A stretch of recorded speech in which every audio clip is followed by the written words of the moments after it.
In this segment, we're going to talk about team building, when you should be building a team and who should be on that team. This is one of the areas that I see a lot of people making mistakes when they're new to real estate, new to business. They start working on things that make them feel like they are accomplishing something when in actuality they are not. It's the difference between knowing what is simply activity and knowing what is accomplishment. And so I see team building kind of falling into this area a lot of times when people are new. So what I mean is they come out and they start working on building a team in a market before they really need a team in the market. And so they do this, and a lot of people do this because it's easy to do, it's low-hanging fruit. Call up a management company, call up an attorney, let's start building our team in the market and this kind of stuff. But it's not really accomplishing anything. It's just activity that makes you feel like you're accomplishing something. You do need a team, you will need to build a team, but we're going to answer the question of when do you need to build a team? And it's probably not as soon as you think. In the very beginning of your business, you only really need to be focused on two things. That's deal flow, getting those deals coming in the door on a very regular basis, and deal analysis. Those are your two biggest aspects when starting in the real estate business. Once you get going and you get the deal flow coming in, you're pretty good at analyzing deals and you're getting closer to making offers, that's where we're really going to start working on building more of that team going forward. So let's take a look at this. Team building, who and when. All right, so day one, we're going to this is my flow chart here. As you can see, day one, we're working on deal flow. All right, so that's really going to be getting deals coming in. Now, as I said in the beginning, this is deal analysis and deal flow are your two first biggest agendas, and we don't want to be working on other stuff that wastes time. So in the beginning, you're working with realtors and owners. You're going to be trying to go directly to owners if you're working on smaller properties. We talked a lot about this in the Getting Deal Flow video.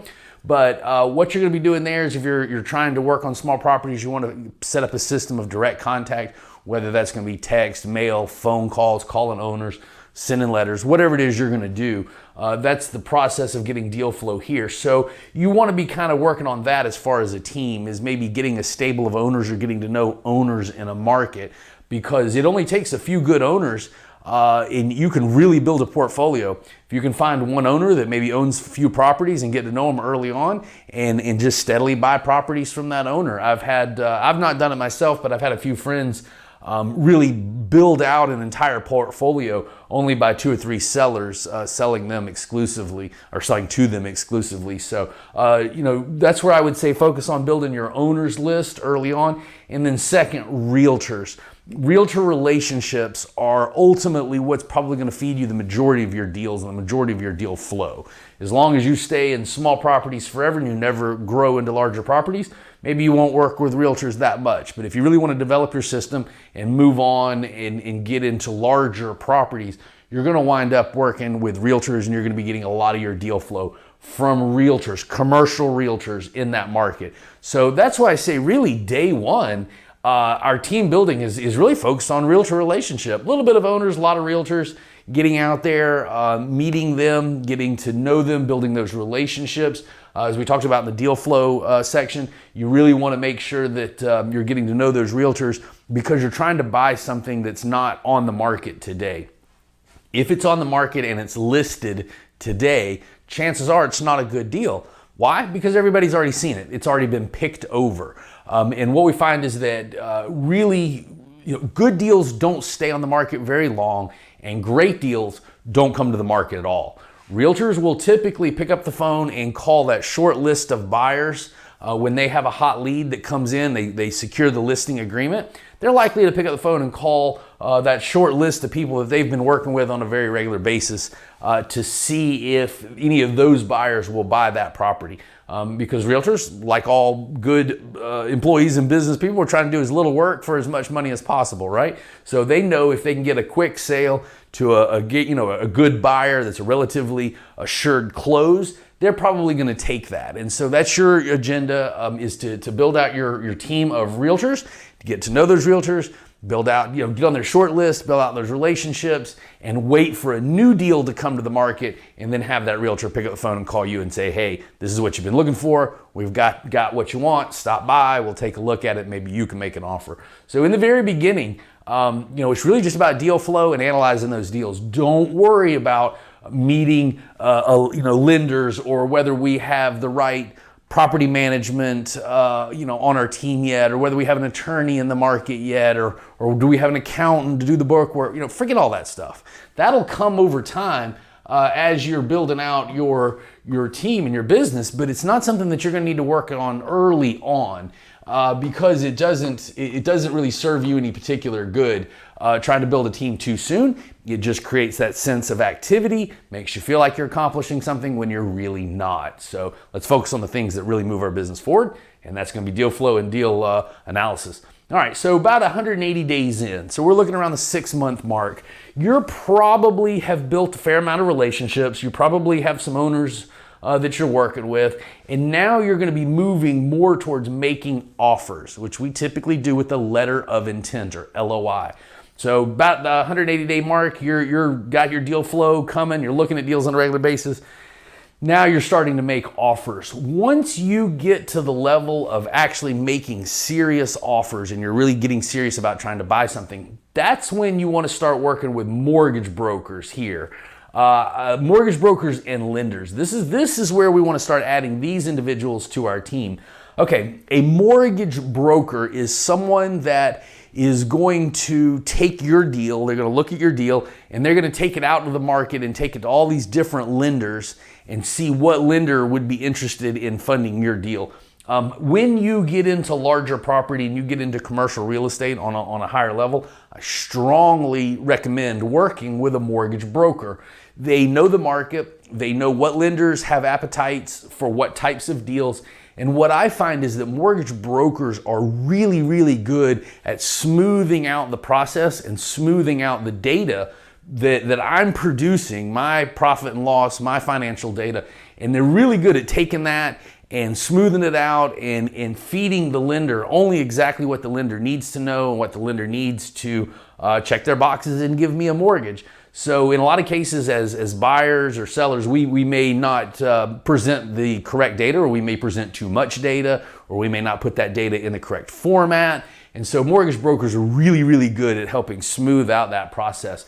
The second value in a mortgage broker, and you can start talking to lenders as well, but the second value in a mortgage broker is having someone that you can constantly contact to stay current with the market and the market terms that lenders are giving on a regular basis. It doesn't do us any good over here to analyze deals, and when we're analyzing our deal, to put in the wrong mortgage information or the wrong interest rate or the wrong loan to value, and then you analyze the deal and it looks like a great deal. You come over here to your lender and the lender says, oh no, we can't give you a mortgage that looks anything like that. Maybe you analyze the deal at 80% loan to value with a low interest rate, and you find out that the lenders are not actually doing 80% loan to value. Maybe on that deal they're doing 70% and the interest rate's higher than you expected. That would then basically nullify your analysis and make your offer not a legitimate offer, or an offer that you may have to come back and retrade simply because you weren't current on the market, the lending market. You didn't know what your terms were and you didn't know what loan to value was. And so that's why I say it's super important to start working with a mortgage broker earlier on. Not too early, because we don't want it to waste time.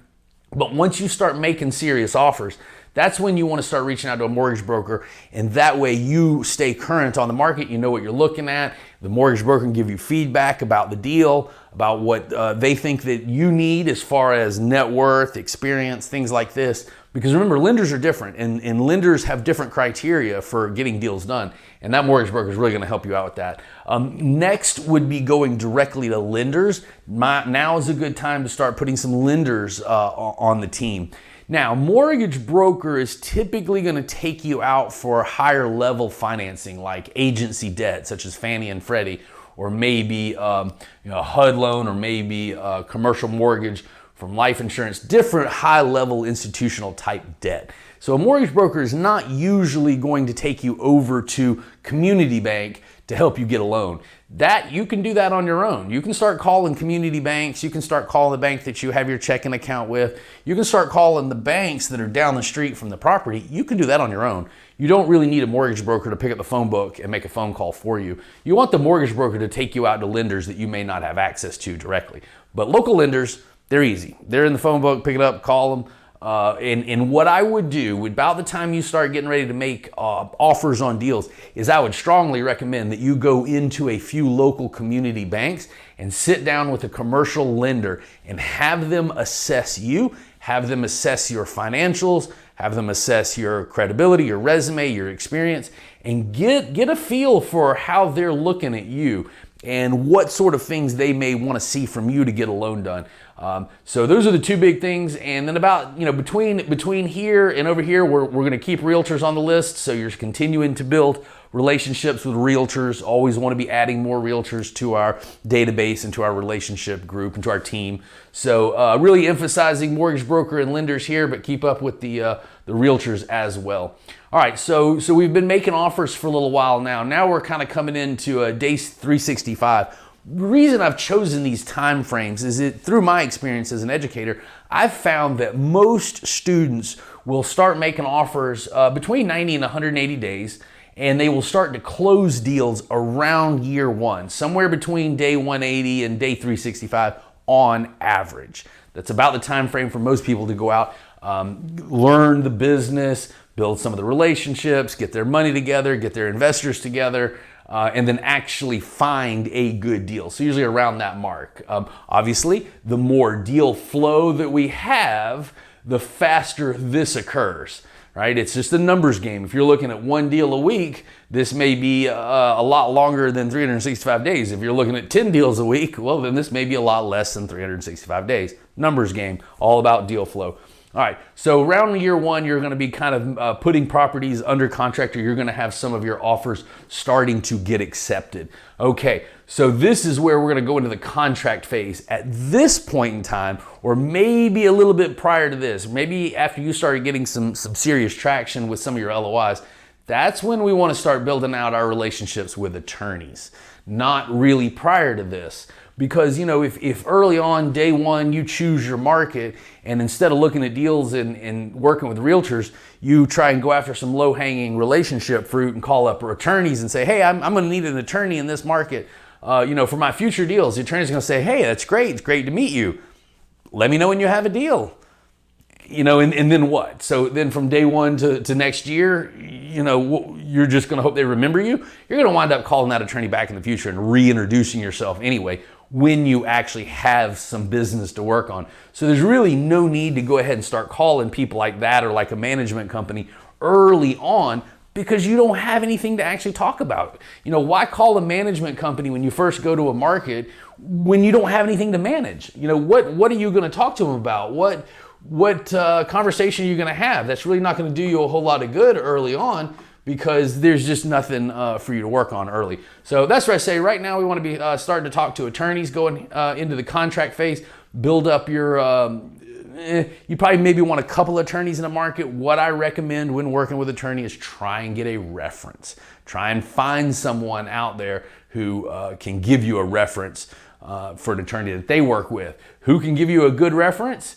Mortgage broker and realtors. Mortgage broker and realtors are some of the best places to get leads for the attorneys. So you can use realtors to kind of give you a reference for who they like as mortgage brokers. You can use mortgage brokers and realtors, maybe even some of the local lenders, to give you a reference for an attorney in the area, because these people all work with these attorneys and they know who gets the job done and who's trustworthy and who isn't. So you can kind of start using one relationship to get a referral for the next to the next. Okay, so now we've kind of gone under contract. We're in our due diligence phase now, and that's what I'm putting 30 days here. So this is 30 days typically that you will have for a due diligence window once you've gone under contract here. All right, so attorneys drafted our contract. Both buyer and seller attorney have gone back and forth, negotiated the contract. We've now executed the contract. the time frame has started. We're going to say roughly we have 30 days. There's no law there. That's just a general rule of thumb. So we're under contract and we're in our due diligence phase. Now is when you really want to make sure that you're talking to a management company. You may want to start talking to some management companies around the time that you're making some serious offers or you're getting a contract accepted. But again, way back over here, not going to do you a whole lot of good to start talking to management companies. Why a management company in due diligence? Well, several answers. One, you want to go ahead and start finding out who is going to be the management company once you close, which this could be 60 to 90 days from the contract date. Oops, I keep doing that. From the contract date, could be 60, 90 days or so. And so that gives you time to start figuring out who is going to be the management company that's going to be here for the day of closing, because someone is going to have to go onto that property and take over the operations and actually turn the lights on and make sure the property is managed, correct? So that's where I say you want to kind of start working with management companies in due diligence. Second reason that you may want to do this a little early or right as you're starting to go under contract with something, you may use a management company to help you do due diligence. Now, understand that's not something I'm suggesting is a free service, but you want to start networking and calling management companies and doing some interviews to figure out who you're going to use. Perhaps they have access to contractors and inspectors, and those are the next two people on our list here, is inspectors and contractors. Inspectors are going to be such as a building inspector, maybe a plumber to come do plumbing inspection, maybe an electrical inspector to come check out the building, check out the electrical, make sure everything's up to code. So your management company will probably either be able to get some of those services done for you at a fee, or perhaps they can refer you to a good inspector and to some good contractors that'll actually be able to help you get some of that due diligence done. So that's why I say management company kind of comes in around year one or so, about the time you start making some serious offers, getting ready to go under contract, start your process of interviewing management companies. And you definitely want to interview as many as you can, kind of get a feel. When interviewing a management company, something I always like to do is to ask them for a referral to some of the other properties that they already manage. So if I'm calling ABC Management Company, I want to see that they've managed some other assets in the area that are like mine, size and age-wise, right? I would not want to go call a management company that is accustomed to managing houses and duplexes and then hand them my 200-unit apartment complex. That probably wouldn't be a great fit for them. Likewise, if I'm buying a small property, 5, 10, 20 units, I may not want to go find that A-class management company that's used to managing high-rises and have them go manage some duplexes. Their systems may not be a fit. So you always want to kind of try to find a management company that already does and manages something very similar to what you're trying to buy yourself or trying to manage. So now's a good time to start up all that.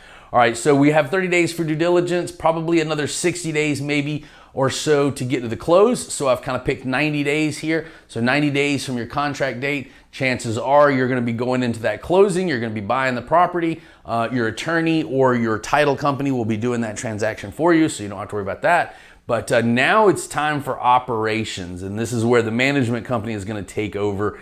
At this point in time, we want to be looking for our accountant.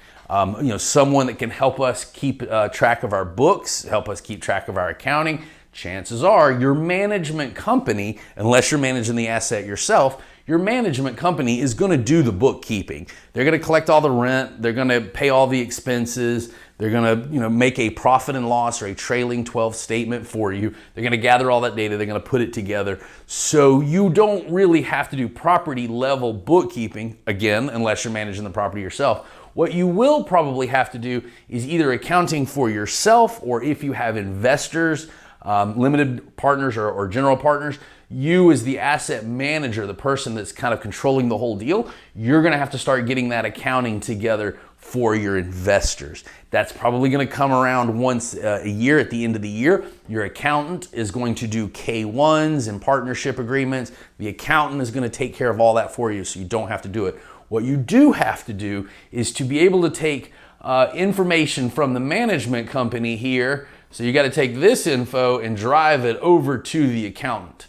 Okay, and you are going to be in between these processes. So you're taking the data from the management company, kicking it over to the accountant, making sure the accountant has all the right information. The accountant is going to then kick out the K1s and the distribution numbers and all that. But you need to be able to give them that information. Now, what I recommend is that you don't do your accounting once a year, that actually you do your accounting once a quarter, right? So every quarter, even no matter when you do distributions, no matter when you pass out cash flow, I would recommend having an accountant come in and audit your books and your management company's finances once a quarter. It's cheap, it's quick, it's easy, and what it does is it'll catch any kind of incremental problem before you get all the way to the end of the year and now it's 12 months worth of problem. It would be better to catch that in quarter one, quarter two, so that you can go ahead and make a correction and not have some kind of big catch up or some kind of big surprise at the end of the year.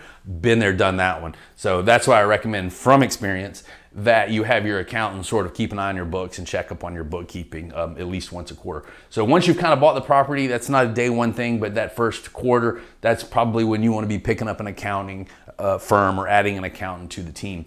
And again, we're going to continue on with contractors here. Contractors can also, again, come from the management company. But contractors are going to be a long-term important team member here, and that's someone, and that's your teams that keep your property afloat for you. The good plumber, a good electrician, a good roofer, painter, carpet, butcher, baker, candlestick maker, right? These are the contractors that are going to really make sure our property runs. And what I have found from being in management myself is that you really want to settle in after that first year. You really want to settle in with a group of contractors that you know, like, and trust, that do a good job on your property, and you want to stay loyal to those contractors and really feed them all of the business that you can and establish a really good working relationship because that can save you a tremendous amount of money in your operations. If every time something breaks in your property, you or your management company is just picking up the yellow pages and calling somebody out of the phone book with no prior relationship, that's going to make for some very expensive operations on your property. So really want to build out those teams with contractors, or build out your relationships with contractors over time. All right, so again, this is kind of a closing process, a team building process. We know early on we don't want to confuse accomplishment with activity. Cut down on activity, make sure the things that you're working on are true accomplishments. And that's going to largely be deal flow, deal analysis. We're going to get the deal flow from the realtors, from the owners. So day one, our relationships lie there.